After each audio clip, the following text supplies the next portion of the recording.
Hello, my name is Russell Myers. Welcome to Issues Unite.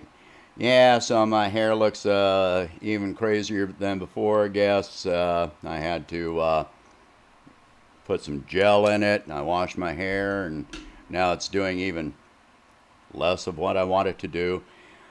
Um, been having a little bit of a problem with the stream freezing at points, and so I have to restart the recording all over again. Played around with the settings. I've got it down to a frame rate of 48 right now. Um I don't know how that is going to affect the quality of the video.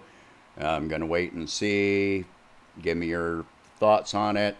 Um, you know, I always read the comments and appreciate them very much.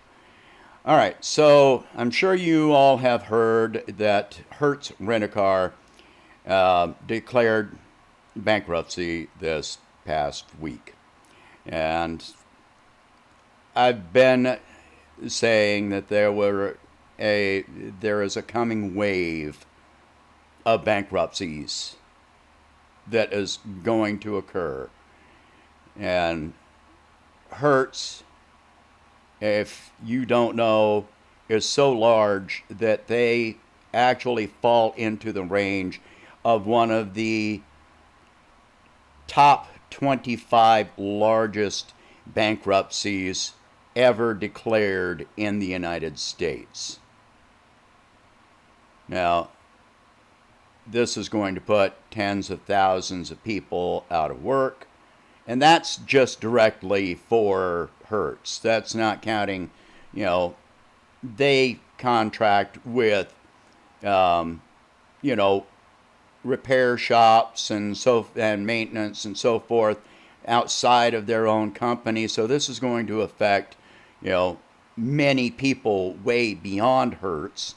It's going to affect the insurance industry that provides insurance for their vehicles.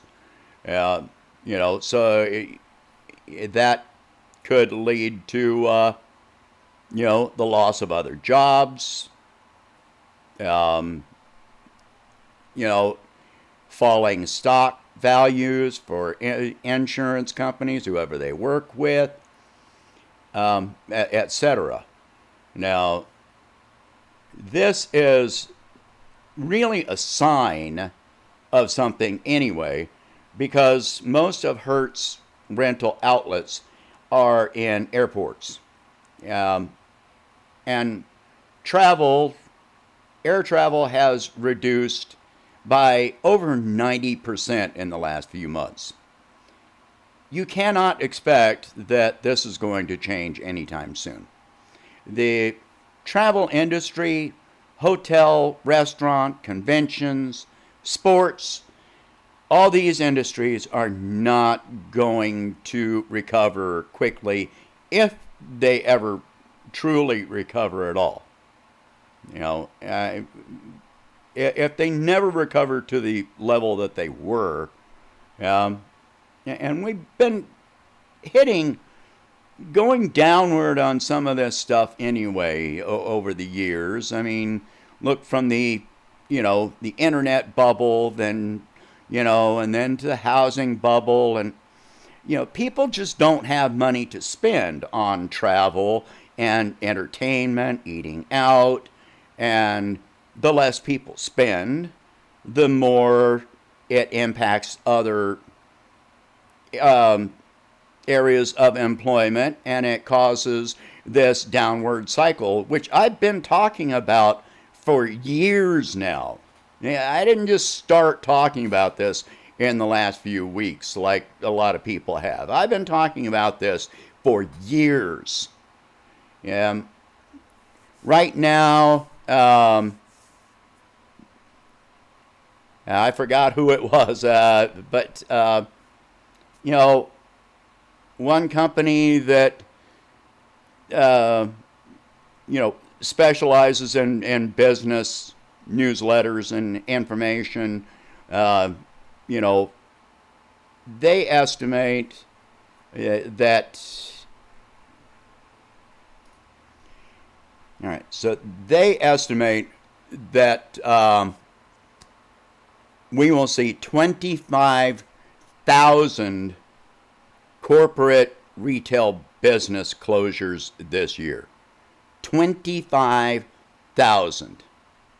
Last year was the biggest that we had year for retail closures in American history.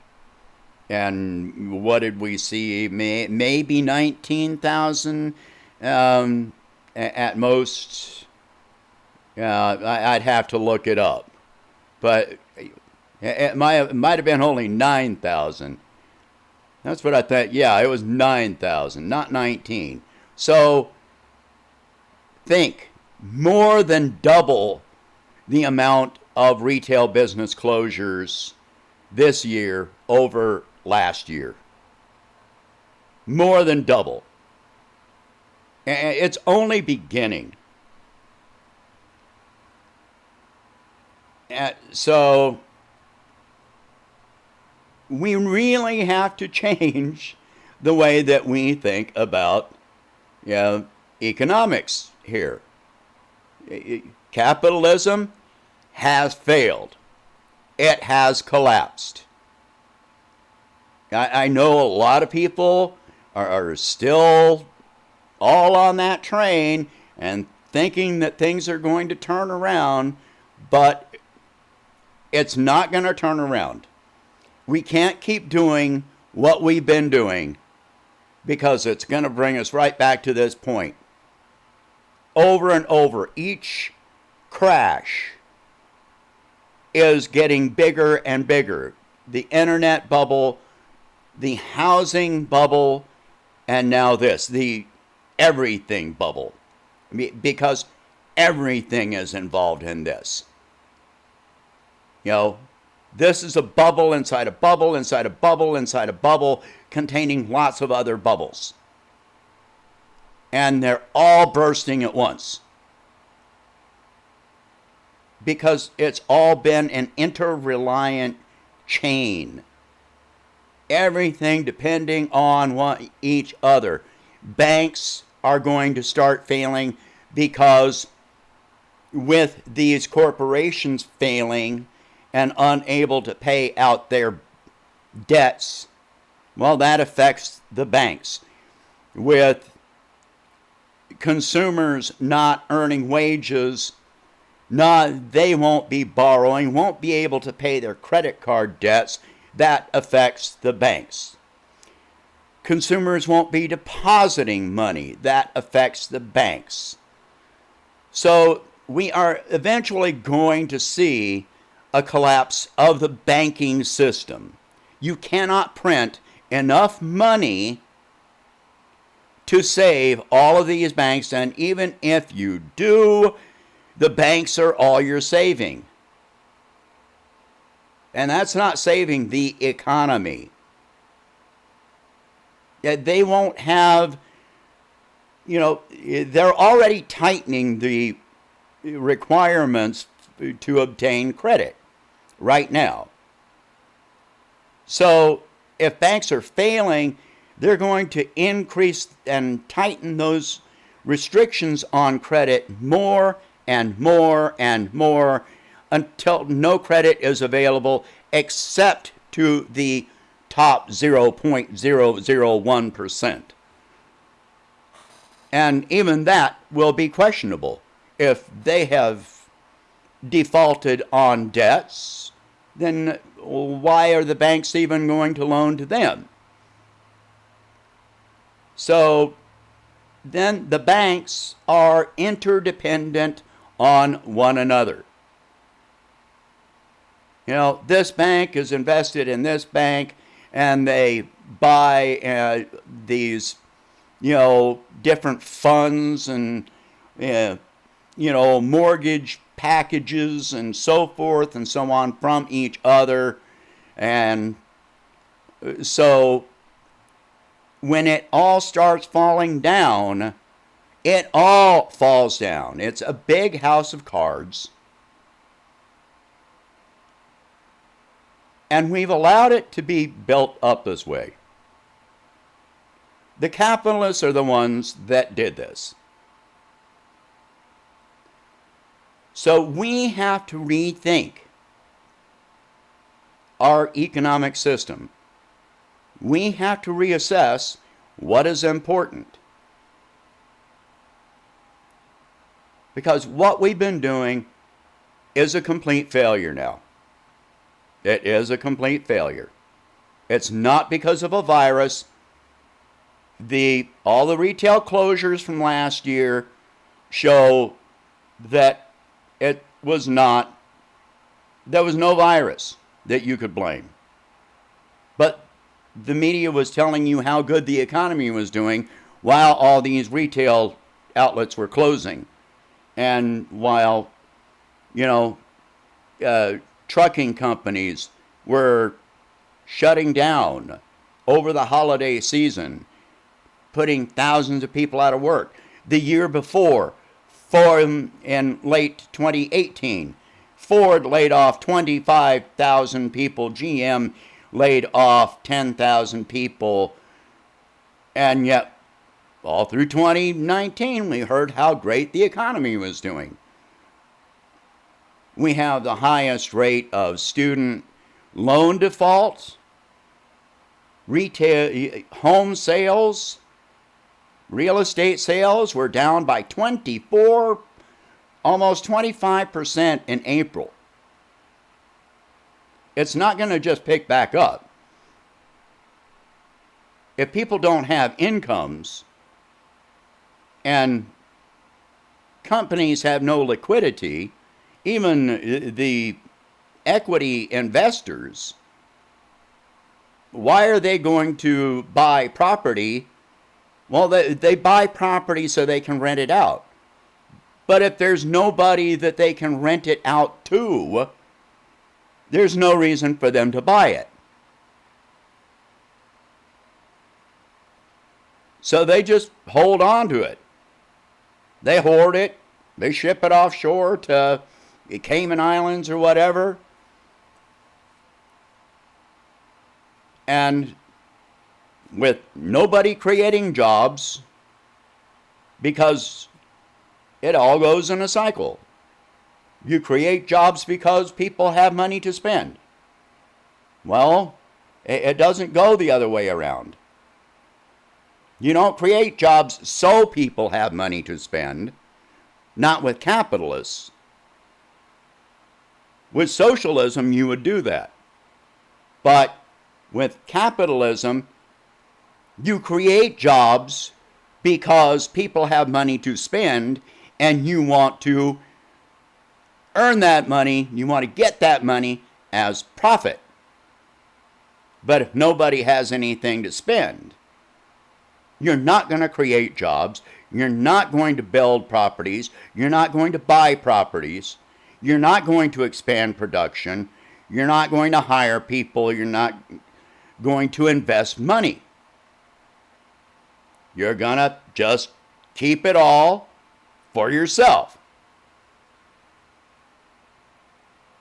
So this is where we've got to stop believing in capitalism. It is time to move toward a more socialist economy. Right now. And we need to be voting for people that are in favor of this. We need to be in constant contact with elected officials, telling them that this is what we want in mass numbers. We need to build alliances. Polls have already shown that most Americans are in favor of socialism. We're in favor of, stronger social support programs. Increasing Social Security, universal health care, universal adult education. There are so many things that are socialist ideals that have strengthened this country for decades that are being torn apart. And that is why we are at the weakest point that we have probably ever been. And only we can fix it. If we don't fix it, it falls. And right now it's falling. Nothing is going to turn around and go back to normal.